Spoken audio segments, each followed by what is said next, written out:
Let's get into a little bit more of the details to break down our linear speed, the fact that these 2 points are traveling different arc lengths per time. Bringing in our old relationships, s equals r theta. For the inner circle, it has a smaller arc length and a smaller radius. Our outer circle has a greater arc length and a greater radius, but the angle is the same. When we saw those 2 points moving around the circle, they were traveling the same angle per time. They had the same angular velocity, omega. But thinking about how much ground they were covering on their respective rims of the circle, on their arc lengths, these 2 points had traveled this far in 1 second, but we could see that on the inner circle it was a much smaller arc length. It was actually half the arc length because the circle has half the radius. And our outer point was covering a greater arc length in 1 second. So it must have, therefore, a greater speed. And at this point, we're talking about linear speed. How much of the circle is it traveling per time? I could work in what I know about distance, rate, and time. That rate is speed. Rate equals distance traveled per time. And in this example, the distance traveled is the arc length s, and t is our time. I could represent one angular speed for this point on the inner circle. It is s1 per time. S1 is that distance on the arc length it's traveled. And a different velocity, or a different linear speed, for the point on the outer circle, which has a greater arc length to travel. Now we're beginning to set up a third important relationship, but we won't be explicit about it just yet. Let's continue to see how these relationships, these different equations, work with each other.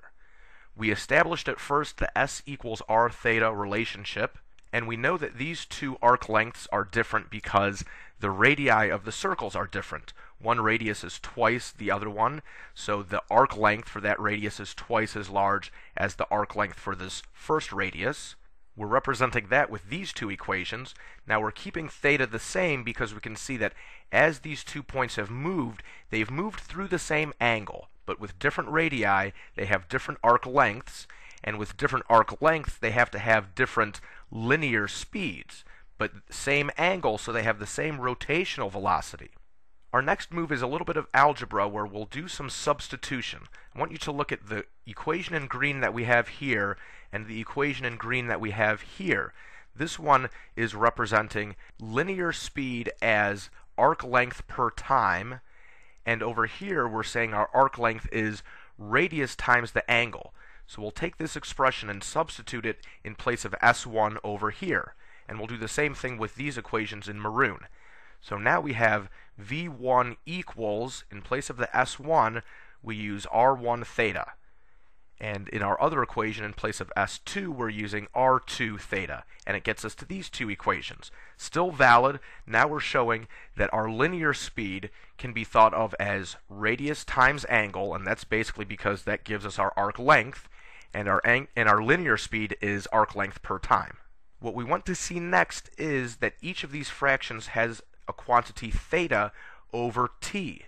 And we know theta over t is the definition of rotational velocity.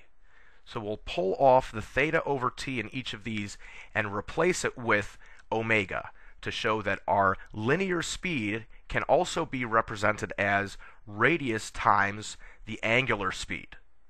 And that gives us our final formula. So now we have a total of 4. V, there it is explicitly, equals s over t. Our linear speed or linear velocity is arc length per time. Our linear speed is also represented by radius times angular velocity.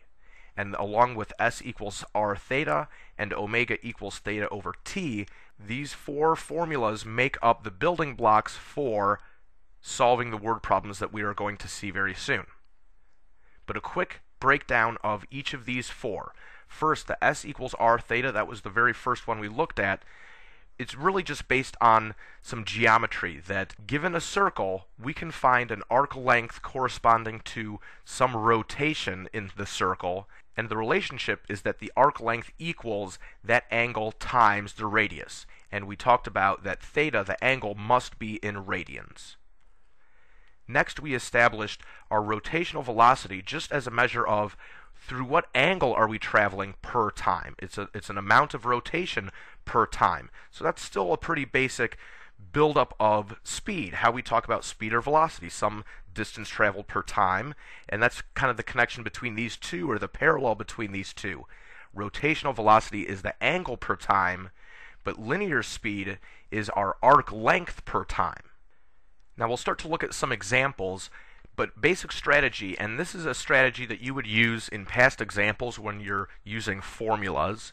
If I'm trying to solve for a specific variable, I know which formula I can use if it contains that variable and all the other values are known. For example, if I had a problem that asked me to find v, I see I could use either of these two formulas because they both contain v.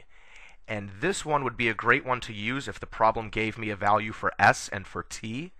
And this formula would be a good one to use if the problem gave me a value for r and for omega. So our approach will be to identify what information is given and then see which of these formulas we could use based on it has the variable that we want to find and we have enough information to substitute into each of the other variables in that formula.